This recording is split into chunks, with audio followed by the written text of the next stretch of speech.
The enemy is suffering huge losses, while the Ukrainian armed forces are confidently holding their positions and destroying Russian occupiers on the approaches to Myrnohrad and in the urban areas of Pokrovsk. We will soon provide detailed coverage of what is happening right now on the hottest section of the front. Explosions are once again rocking Tuapse in Russia. The local port was attacked by maritime drones. There was a powerful hit, possibly a ship was struck. Epic footage of the aftermath of the attack, filmed by Russians themselves, has appeared online. Where else did the friendly drones pay a visit? Stay tuned. Now they're shaking things up with Burevestniks and Poseidons. Following their leader, Russian propagandists are all threatening in unison to wipe NATO and America off the face of the earth. Meanwhile, in China, they're developing pills that supposedly can extend life to 150 years. Well, let's just hope they don't end up in Russia now. We'll tell and show you everything right now, but in the meantime, don't forget to like this episode. The troops of the Russian occupation army are increasing the number of assaults on the positions of Ukrainian defenders in the Pokrovsk agglomeration and are trying to gain a foothold in the city's high-rise buildings. This was reported by the 7th Rapid Response Corps of the Air Assault Forces of the Armed Forces of Ukraine. Last week, the Russians attacked our unit 132 times. This is almost 20% more than the previous week, according to a report by the 7th Air Assault Corps of the Armed Forces of Ukraine. According to the defenders, the Russian invaders are trying to entrench themselves in the city's high-rise buildings to use them as commanding heights. But the defense forces are thwarting the enemy's plans.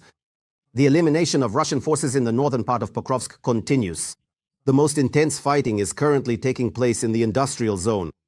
The routes the enemy uses to infiltrate this area are under the control of our military. Therefore, the enemy has limited opportunities to replenish their losses, as noted by the 7th Air Assault Corps. At the same time, Ukrainian fighters note that the Russians are trying to concentrate their forces in other parts of the city and on the western outskirts in order to then advance toward the village of Hrayshain, which is northwest of Pokrovsk. Ukrainian troops are holding back the enemy, in particular thanks to a multi-layered defense system. Logistics in Hrayshain allow certain tasks to be carried out, according to this report. Fierce fighting continues in and around Kupiansk. The occupiers' offensive operation is in full swing. In particular, the occupiers are trying to push toward Kupiansk-Uzlovy and drive Ukrainian forces from the eastern bank of the Oskil River. What is happening on the hottest sections of the front right now is covered in our military review. The Russian army is loosening its grip. The advance of the occupying forces in the Pokrovsk direction has somewhat slowed down. This is stated in the latest report from the Institute for the Study of War. However, analysts emphasize that this situation is temporary. Right now, the enemy is actively redeploying reserves and concentrating forces on this section of the front. And very soon, assaults and attacks may resume with renewed strength. At least about half of the enemy's main forces are concentrated right here at the enemy's stronghold. Meanwhile, the situation is no less difficult in other directions. In recent days, the Russians have also achieved successes in the area of Myrnohrad, east of Pokrovsk. Russian military bloggers are talking about the capture of Western Rovne and most of Krasny Lyman. There is evidence that the Russians are breaking through toward the Pokrovsk-Dobropilya highway in eastern Pokrovsk. However, our defenders are holding their positions firmly and bravely, standing strong. Their positions, as determined by the arrangement of the objects, are clearly indicated and can be easily identified based on their specific locations within the given context. Some military observers claim part of the territory of Pokrovsk has become a so-called gray zone, control over which shifts from one side to the other. A real mix, if you will. Here it's red, here it's black, here it's white. And the situation there changes every hour, but the trend remains the same. After approaching with the forces of the Second Army from the south and southwest, they were unable to advance into the city. They waited for the 51st Army to encircle the Pokrovsk-Myrnohrad agglomeration from the north. Well, here, the 51st Army decided to bite off more than they could chew. So now the occupiers are not trying to gain a foothold in Pokrovsk itself. The enemy wants to break through the city to its northern outskirts. Serhiy Okishev, 7th Rapid Response Corps of the Ukrainian Air Assault Forces, Russian troops are somewhat slowing down their offensive operations in the Pokrovsk direction, waiting for reinforcements and trying to establish defenses and expand logistics to South Pokrovsk. According to the General Staff of the Armed Forces of Ukraine, there have been at least 73 Russian assaults in the Pokrovsk direction over the past day. At this very moment, fighting is taking place near Vladimirovka, Fedorovka, Nikonorovka, Krasny Liman, Orekovo and Filial.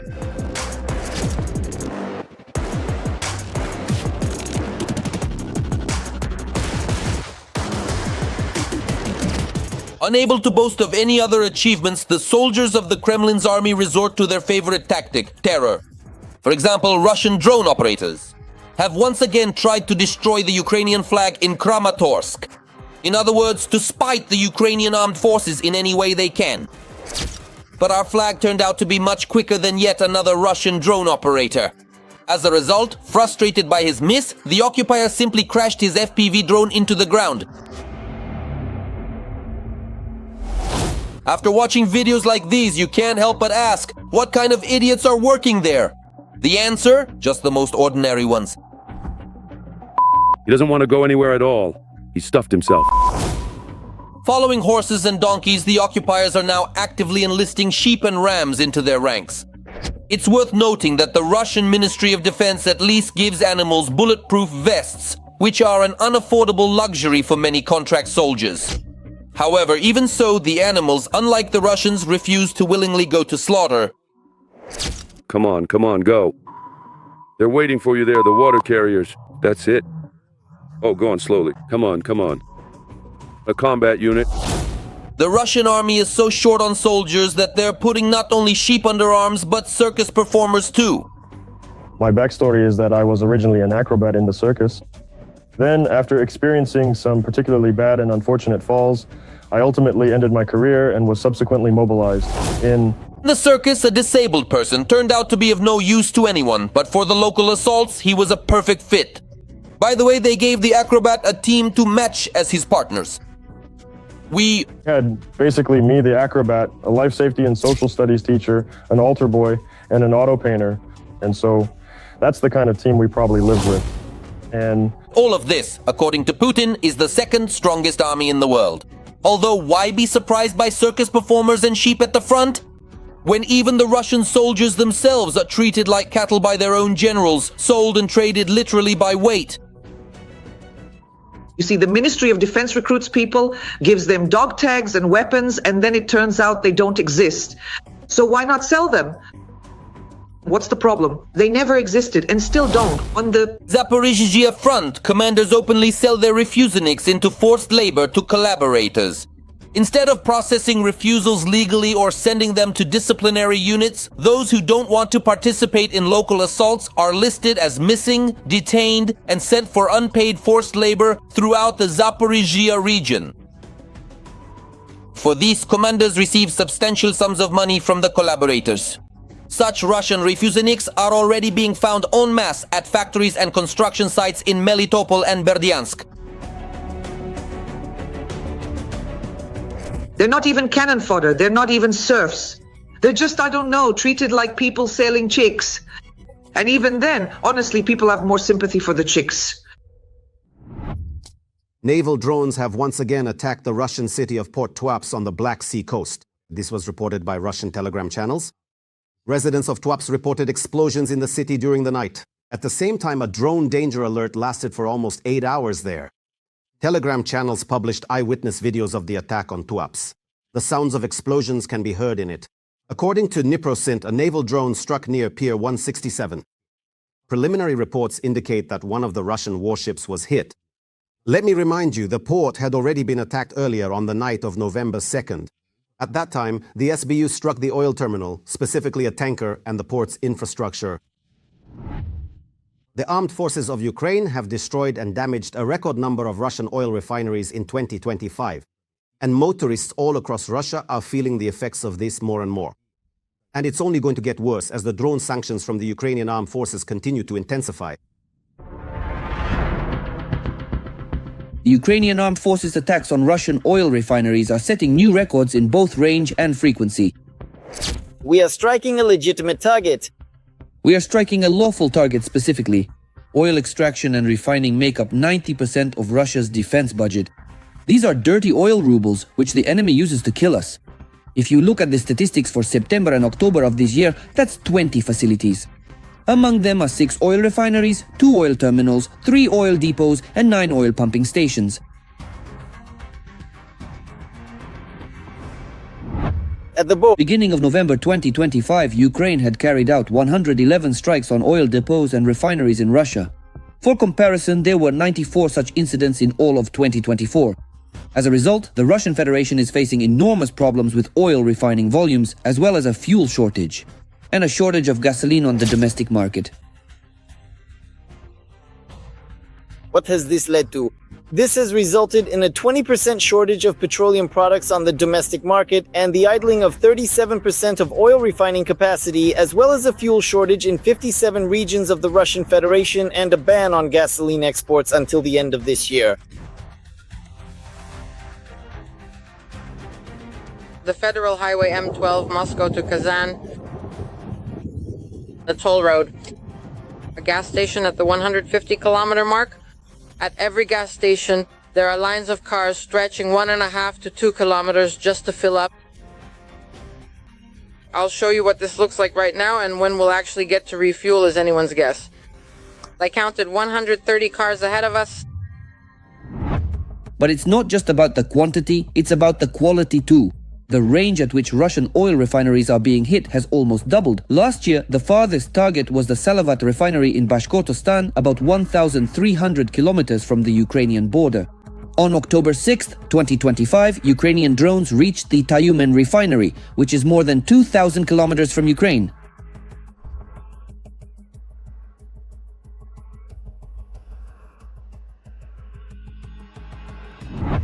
According to calculations by journalists from Verstka, the effectiveness of Ukrainian drone strikes is 85%. Out of 250 strikes since the start of the full-scale war, 213 have been successful. Many facilities, especially in southern Russia, are being attacked repeatedly. For example, the Ryazan, Volgograd and Ilsky refineries have each been attacked 10 times. In order to somehow put this war into a stalemate, to shift it, it is necessary not only to learn how to repel enemy attacks on the front line, but also to suppress their logistics and their air force. That's why it became necessary, and I'm not even mentioning the need to strike at Russia's military-industrial enterprises and energy system. During the war, Ukraine first launched from scratch and then significantly ramped up the production of long-range and rocket drones. Russian oil refineries are being terrorized by UAVs such as Lyutii, Polyanitsia, Piklo and FP-1. Drones costing just a few $1,000s are causing damage to the Russian budget, amounting to hundreds of millions of dollars. Look at those guys. That's the 7th hit, without interruption, burning. That's the 7th drone that just arrived. At the same time, following the drones, Ukraine is also putting the production of long-range missiles on stream. According to experts, if Ukraine uses its homegrown missiles like the Flamingo, with a range of 3,000 kilometers and a 1,000-kilogram warhead, there will be nothing left of the Russian oil refineries. If a strike hits an oil refinery, that refinery won't be able to be restored. Previously, if a drone hit, you could replace the damaged parts with spares in a few weeks or a month, but in this case, everything will be completely destroyed at the root. The entire distillation column will be completely destroyed. And after 2 pairs of such missiles, all that will remain of the refinery will be memories. The trend is that going forward, there will be more and more strikes, while gasoline and other fuels in Russia will become increasingly scarce. The Russian authorities continue their PR campaign for new types of nuclear weapons. The Burevestnik missiles and Poseidon torpedoes, whose successful tests were announced by President Putin amid worsening relations with the United States of America. On November 9th, propagandist Dmitry Kiselyov's program Vesti Nedeli aired a segment with a dramatic description of the capabilities of these weapons. Viewers were being convinced that in the event of a war with the Americans and NATO, they would have virtually no chance of withstanding Putin's unparalleled weaponry. The propagandists point out that Russia's new weapon cannot be compared to anything else, since even the recently tested American intercontinental missile Minuteman III has a range limit of 13,000 kilometers, whereas the Burevestnik, according to them, has an unlimited range. However, the Russian Ministry of Defense has still not shown any footage of the Burevestnik and Poseidon tests. All the characteristics of these weapons are known only from the words of Putin and the military. And as for Poseidon, no figures have been announced here either. Putin only stated that, in terms of speed and depth of movement, there is nothing like it in the world, that the torpedo's power significantly exceeds that of the Sarmat, and that there are no means to intercept it. And now let's talk about what is actually happening with the Russian military-industrial complex. Colossal tank losses in the Russian army. More than 11,300 vehicles have already been destroyed in the full-scale war. Moreover, manufacturers have faced global problems. A testament to this is the dire situation at Russia's leading Uralvagonzavod. There are mass layoffs there. We will tell you how Putin's tank potential has melted away. We must not only keep pace with the global economy, but strive to outpace its dynamics by unlocking our own potential. But in Russia, there is neither dynamism nor potential to be seen. In particular, even the most resilient are now starting to go under. Thus, the Russian military giant Uralvagonzavod, which produces armored vehicles and enjoys all the privileges of the military-industrial complex, can't withstand the pressure and is falling apart at the seams. So what is the plant's management doing?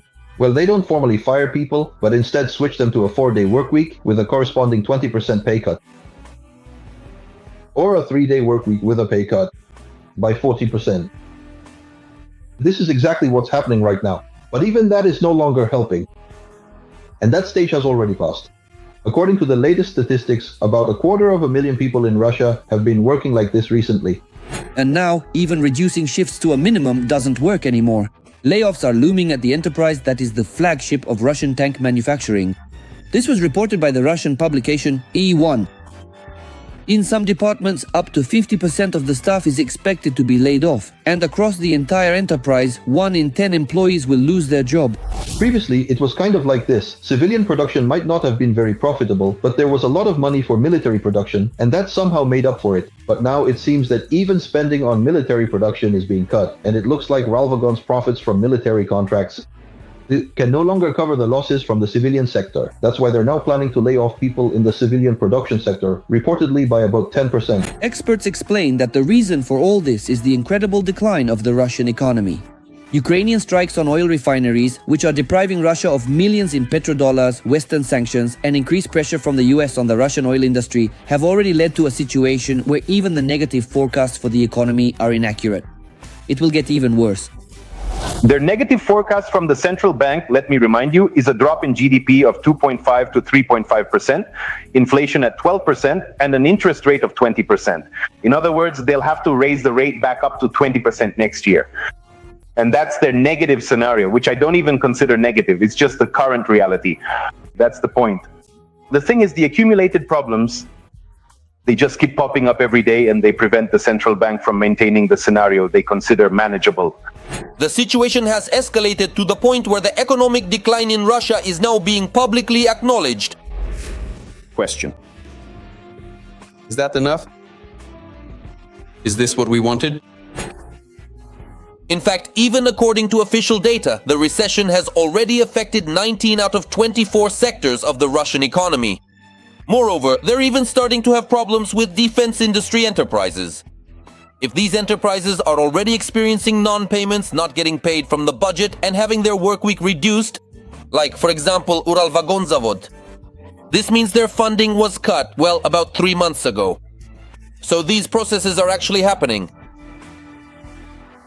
At the same time, the funniest thing is that in Russia, they've already figured out how to present this information to the higher-ups.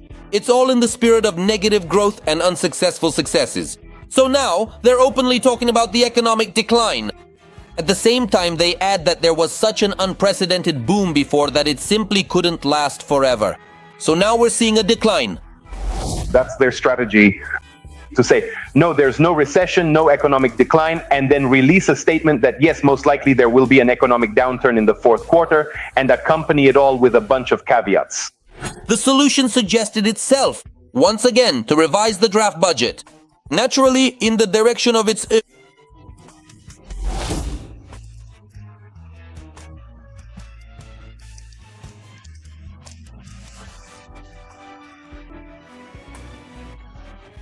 And as before, the priority remains the war. So analysts do not advise expecting any improvements. And if the cuts have already affected the industrial giants of the military-industrial complex, then all enterprises in the country, including private ones, are next in line. A large-scale project is unfolding in China aimed at overcoming aging and extending human life.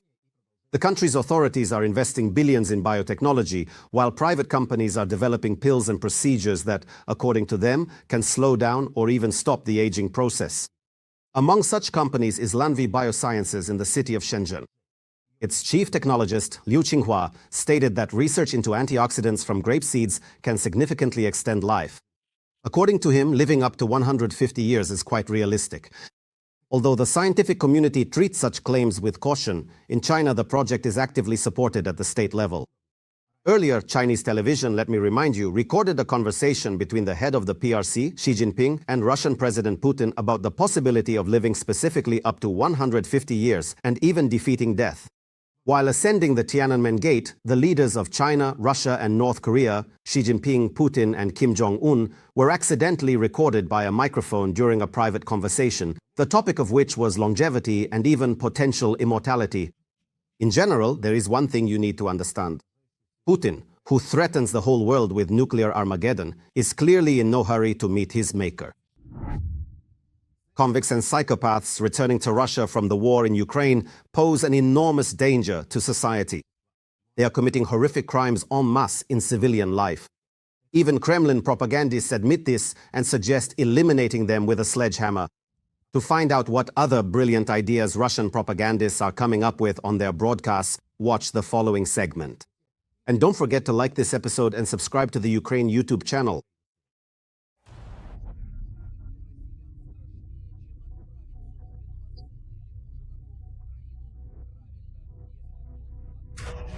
In St. Petersburg, a man who returned from the war is terrorizing his apartment building, threatening his neighbors, and throwing some kind of imitation grenades from his balcony. Very few people want to live on the same street or worse, in the same building with these so-called heroes of the special military operation. As a rule, these newly minted veterans were already notorious outcasts before the war, and after returning from the front, they completely let themselves go. Theft, killing their own drinking buddies, rape and robbery have become everyday occurrences for Russian special military operation veterans in civilian life. There's a saying among our people: there's really no effective defense against a crowbar except perhaps another crowbar in most situations. And for the Russian ex-cons, drug addicts and psychopaths returning from the war, that other crowbar will be something quite tangible. How can I put this more gently? The story with the sledgehammer. It's hard to believe, but Russian propagandists are increasingly speaking openly about zeroing out their own soldiers. Z-bloggers are convinced that there is no place for participants of the special military operation in civilian life. The state isn't even considering bringing them back and helping them adapt to peaceful life. All these people who have received weapons, gone through the war, and some of them have a very serious criminal past. Something has to be done with these people. Moreover, it's far from the best of the best who return from the war to civilian life.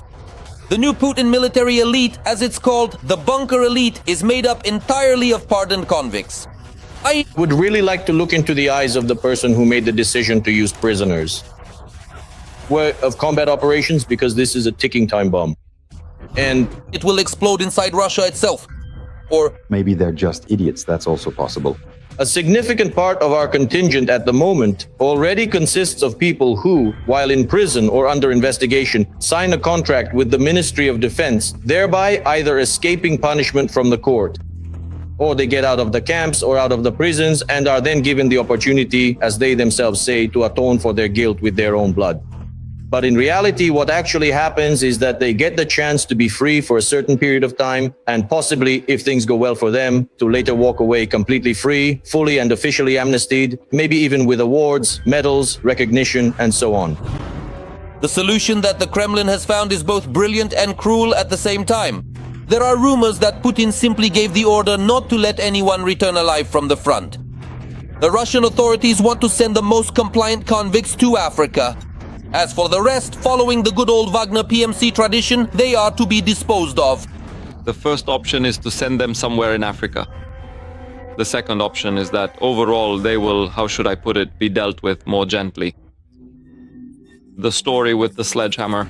At the same time, it should be noted that such a proposal, which is increasingly voiced by Kremlin propagandists, seems to have received silent approval from the Russian population. Well, because this is Russian Nazism, they get a thrill from death. That's the only thing that truly excites them. a full-scale campaign against Russian contract soldiers returning from the special military operation has been launched on federal channels as well. They're non-stop. Around the clock, 24/7, they are being persuaded to sign a contract with the Ministry of Defense. But when it comes to the death rate at the front, the Kremlin has told them to keep quiet. For example, Russian propagandists cut out part of a broadcast showing Putin's conversation with an 11-year-old girl who asked the president to bring her uncle back from the war. And what did you say that you go with this? Well, my uncle is at the front right now. He was wounded in the arm. He was in the hospital, but they aren't treating him at all. Now they're sending him out on a mission. I wish he could be transferred to a good hospital in Russia. I hope so. Russian propaganda has received the command to go ahead. The Kremlin's mouthpiece has been tasked with targeting their own soldiers. And to pretend that you aren't being beaten. It seems Putin has grown bored of playing war games with his old toy soldiers. So the bunker dweller gave the order to get rid of them. Weakness is unacceptable. Because it creates temptation, the illusion that some issue with us can be resolved. The endless video appeals from grief-stricken Russian mothers in despair trying to find their children who have gone missing at the front. The pleas for help from wounded and abandoned contract soldiers left without medicine or medical care, and the complaints from mobilized troops about the unbearable conditions of service in the Russian army all seem to have seriously gotten on Vladimir Vladimirovich's nerves. But instead of solving the problem, the bunker dweller chose to completely ignore the issue and issued an order to Russian propagandists to immediately halt any and all discussion about the troubles in the Russian army. It's just not needed, and it's simply absurd. Putin only needs soldiers on the battlefield. Outside of it, all these people become a threat to the Kremlin. Unprincipled and well-trained in handling weapons, they could cause problems for the regime. Unnecessary problems. What can I say? The guys who are diligently working in the swamps day in and day out make sure to record every single detail with great precision, and they absolutely hide nothing at all. The directive will be to send them home only in the most extreme cases. Only in the most extreme cases. And even then, only if... In other words, the directive is to scatter them wherever possible, in any available place, no matter how unsuitable. As for those who refuse to be scattered, only erasure awaits them.